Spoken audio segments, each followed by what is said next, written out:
was by accident. It was one of those things where I didn't want to become a wrestler. There was a school in my city. I kind of just joined up to stay in shape for basketball, for college basketball actually, and I kind of just went in there, bumped around, and haven't left since, and haven't played ball since really. So that's basically how it started. It was, landed it on my lap, and I took the ball and ran with it. What wrestlers did you or do you like to watch, and who's inspired your career? It's hard to answer that. The only reason for that is because, like I said, I wasn't really inspired to become a wrestler. I did watch when I was young Glow and, Bo Nakano, people like that, and as well as Hulk Hogan, Randy Savage, Ultimate Warrior, Andre the Giant, back when I was growing up. But the people that I followed my career with most likely was Bret Hart, who I adore, who I think is one of the greatest wrestlers out there. Eddie Guerrero was another one, Chris Benoit, Dean Malenko. I try to kind of do my style on them now, only because they were so serious and so just into their work, and that's what I want to be respected for my work. Now your persona, your style, your matches are slowly rebuilding the walls of perception and dimension to a business that revealed its secrets to the public and lost itself in its art and form of cheap entertainment. Now you're raising the bar and redefining the value of the contenders and champions. How does it feel to be a staple in that movement? I'm actually very humbled and honored.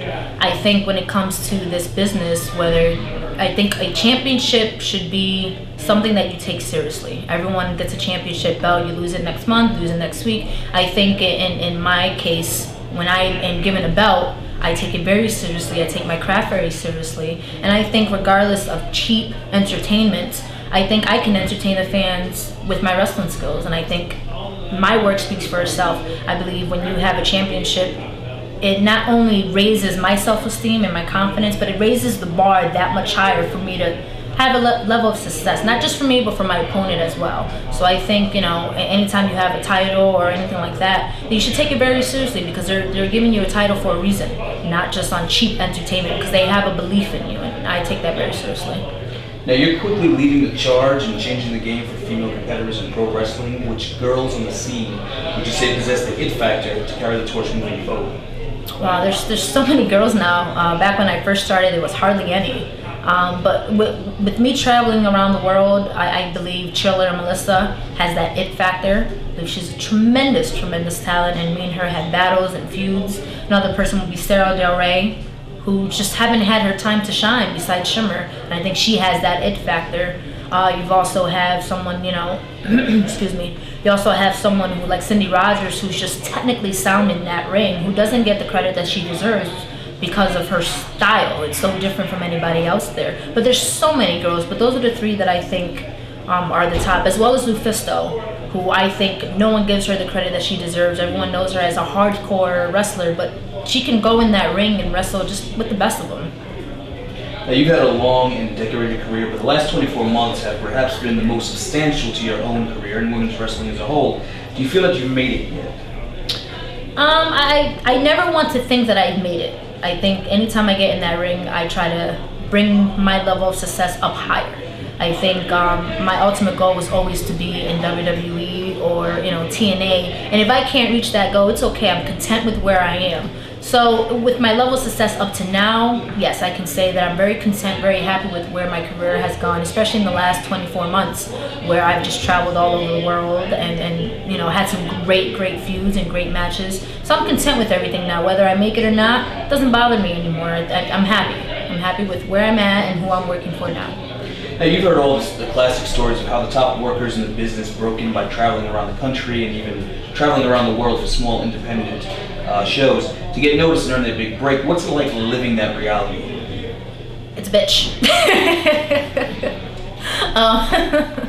I'm not gonna lie. The first couple of years when I first started in the business and traveling and trying to get myself known and working for these indie companies is very hard. You do it on your own dime, your own dollar. You lose work, you lose your pay, and put mileage on your gas and all this. And it was very tough, demanding, very demanding. And until you get your name known, it's just one of those things where it's pain in the ass. But you do it because you love it, and that's what I think every wrestler, not just me, every wrestler out there does. They put their body on the line because they love it. They have the passion and they have the heart, and they would sacrifice anything for it. And for 10 years, I'm still here because I love doing it. I sacrifice anything and everything for it because it's not only in my heart, but it's a passion that I love to do. What are your thoughts on the state of women's wrestling today? I think it could be better. I think in the independent scene, it's awesome. I think, the last 10 years they've actually, now there's more women promotions out there that give us credit where credit is due. Not just the TNA aspect of it, but more of the wrestling aspect of it, where sometimes a girl's show is better than a guy's show. Where you can see so many different forms of wrestling. And, I'm not going to take away from the guys, but I think women wrestlers take their stuff seriously because they have to get away from that aspect of the TNA.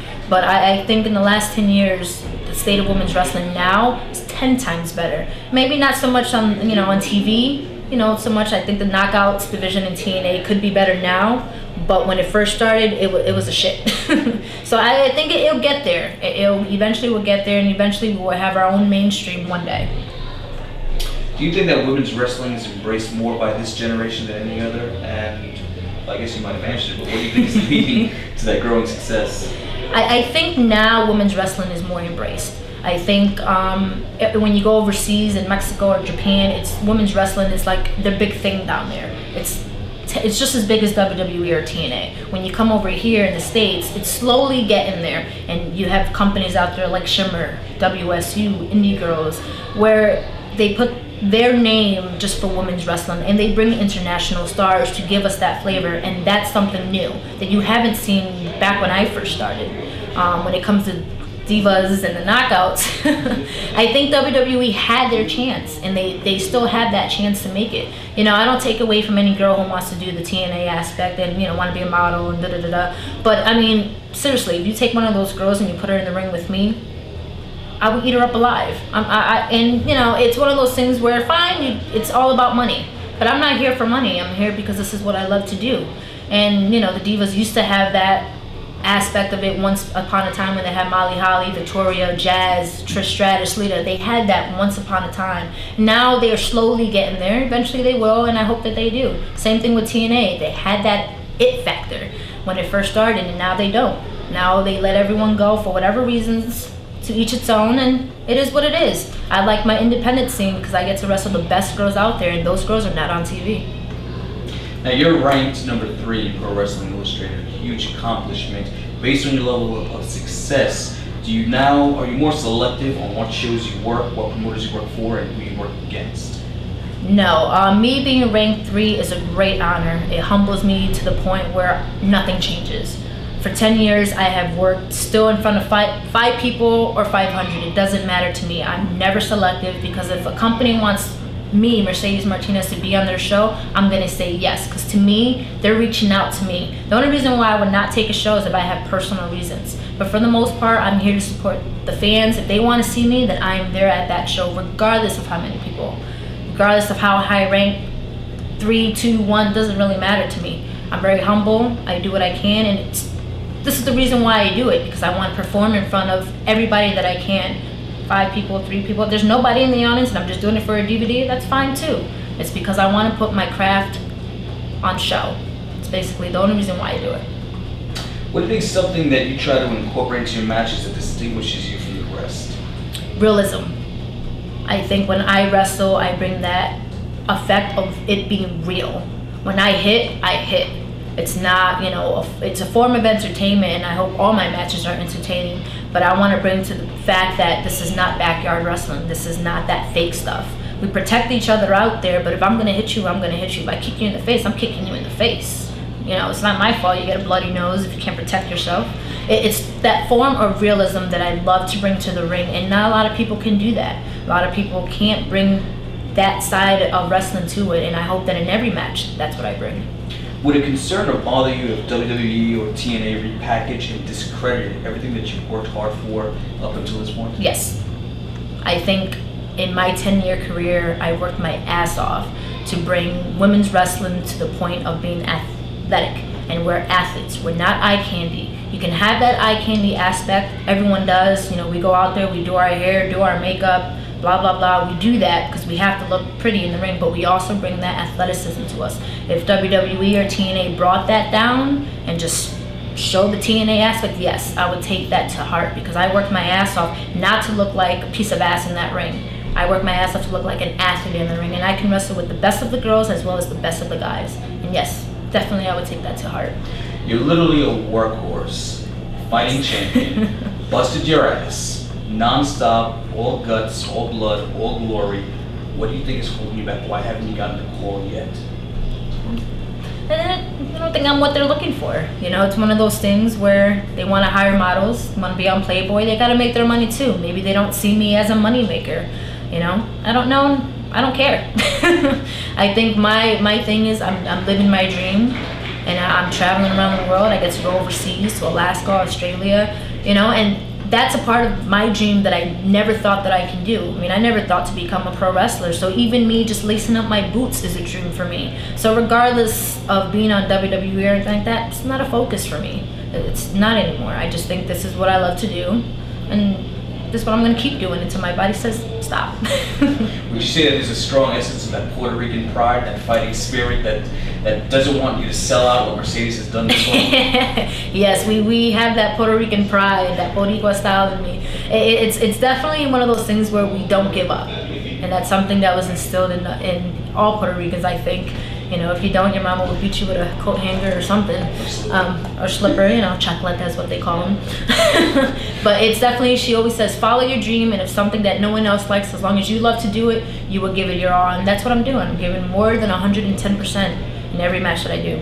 If there are young girls, young athletes watching you right now who want to be the next Mercedes Martinez and want to get a rub from the work ethic that you put into this business, what would you tell them?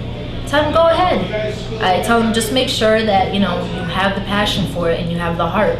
A lot of people who are in this business don't have that, and it shows in their matches, it shows in their attitude. Always have a good attitude. Help out others. I do my best to help out every girl out there. I never put myself above anybody. I'm just as good as the person in that ring with me. And always remember that. You gotta stay humble in this business, because if you don't, as high as you get, as fast as you're gonna come down. And those people that you trample to get up there are the same people who are gonna stab you in the back when you're coming back down. So I believe anybody who wants to become a wrestler, just work hard, learn your craft, learn everything and anything about it. Be like a sponge. I'm still learning after 10 years. Got a lot more to learn. You've wrestled the best, you've beat the best, past or present. What's a dream match for Mercedes Martinez? Oh boy, dream match, guy or girl? I don't have a dream match. I think all my matches are, I think they speak for themselves. I've had the chance to wrestle a lot of girls: Victoria, Salvador Rey, Jazz, Simply Luscious, Sumi, April Hunter. I've wrestled a lot of girls: Australia, Bo, Bombshell Bo. It's one of those things where I don't have a dream match anymore. It's whoever I get in the ring with, I'm glad to be in the ring one more time. You know, if I had anybody to wrestle with, and it's not a girl, because I think all girls wrestle the same to a certain extent, I believe I would like to be in the ring with Eddie Guerrero. I think he's one of those guys who has the it factor. Technical, submission, comedy, doesn't matter. And I think I would do great with him in the ring. One day I wish it was like that. God rest your soul. But you know, until then, all my dream matches are just matches that I know that I can go in there and give 150%. That's all I ask. Last question. You've been the WSU champion, I want to say, for just about 2 years or so. You know, this is a business now where some people claim that the championship is nothing but a prop and a storyline, but it seems like you're bringing back value to being a champion and value to a championship belt. How do you feel about it? I think it's great. I think what WS doing is something that hasn't been done before. I think when you I'm glad to be the one to bring prestige and class and honor to a championship belt that's not being given away every month or every 2 weeks or every couple of months. I believe when you hold a title, there's a reason why you're holding that title. And it's to bring the company to a new level of success. And I think I have done damn well good for the last almost 2 years. I've held that title, I've done cage matches, I've gone through tables, ladders, thrown off balconies, bull rope matches. I had my hair cut off not too long ago, damn it. And I do it because I bring honor, and I literally give my blood, sweat, and tears for that title. That title means so much for me for any title that I hold, because a company's given me the chance to say, here, bring this title to a new level of success. Give us what no one else has given us. And as long as the fans love every match, I continue to become champion or still be champion for any promotion, not just WSU, but any company that I work for.